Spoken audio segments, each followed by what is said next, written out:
జనసేన పార్టీలో బొలిశెట్టి శ్రీనివాస్ అనేటువంటి నాయకులకి వయసు వచ్చింది కానీ బుద్ధి మాత్రం పెరగల.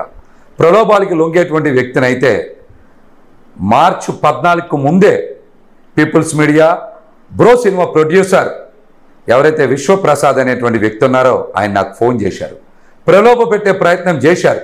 ఆయన ప్రలోభాలకి నేను లొంగలేదు కాబట్టినే ఆవిర్భావ దినోత్సవం రోజున పవన్ కళ్యాణ్ గారు పోతిని మహేష్ లాంటి వ్యక్తిని కూడా త్యాగం చేస్తున్నామని మాట్లాడారు. అదే రోజు నేను పవన్ కళ్యాణ్ గారి పొలిటికల్ సెక్రటరీ హరిప్రసాద్ గారితో కూడా నా సీటుని ఎందుకు త్యాగం చేయాలి, మీరు డబ్బులకు అమ్ముకున్నారని నేను బలంగా మాట్లాడబట్టే అదే రోజు సాయంత్రం నాగబాబు గారు కూడా ఒక మాట మాట్లాడారు. పోతిని మహేష్ లాంటి వ్యక్తి నిజాయితీ పరులని కూడా మాట్లాడారు. ఈ విషయాన్ని కూడా మీరు రెండు కూడా చూసుకోవచ్చు. ఇవన్నీ జరగడానికి ముందు పవన్ కళ్యాణ్ గారి మనిషి అయినటువంటి నాదెండ్ల మనోహర్ పశ్చిమ నియోజకవర్గ సీటుని నాకు ఇవ్వకుండా దీన్ని పెద్ద ఎత్తున అమ్ముకోవాలనే ప్రయత్నం చేశారు. ఆ ప్రయత్నంలో భాగంగానే పశ్చిమ నియోజకవర్గంలో ఒక్కలగడ్డ భాస్కర్ రావు గారు అనేటువంటి ఆర్య వైశ్య సామాజిక వర్గానికి చెందినటువంటి వ్యక్తిని కలిశారు. భాస్కర్ రావు గారు కూడా నాదెండ్ల మనోహర్ని కలిశారు. ఈ సందర్భంలో భాస్కర్ రావు గారు నేను 15 నుంచి 20 కోట్ల రూపాయలు మీకు డిపాజిట్ చేస్తానని చెప్పిన మాట వాస్తవం. అందుకు నాదెండ్ల మనోహర్ కూడా డబ్బులు చూపించమని అడిగిన మాట వాస్తవం. అందుకు భాస్కర్ రావు గారు కూడా డబ్బులు నేను పెడతానని చెప్పిన మాట వాస్తవం. ఈ మధ్యలోనే మరి పవన్ కళ్యాణ్ గారికి మరొక పెద్ద ఆఫర్ వచ్చింది సుజనా చౌదరి గారి రూపంలో.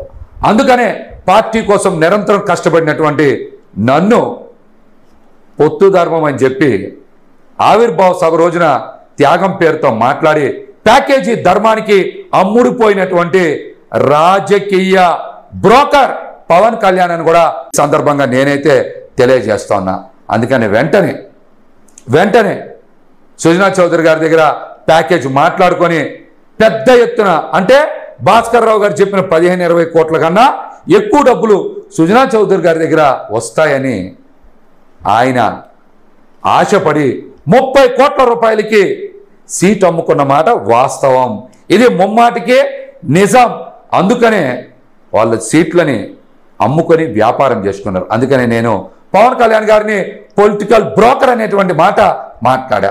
విశ్వప్రసాద్ నాకు ఫోన్ చేశారో లేదో అడగండి, మీరు వెళ్ళి అడగండి.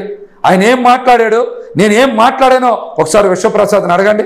లేదంటే బొలిశెట్టి శ్రీనివాస్కి బహిరంగ సవాలు ఇస్తా ఉన్నా. దమ్ముంటే నువ్వు నా దగ్గరికి రా, సీటు అమ్ముకున్నారో లేదో నేను నిరూపిస్తా.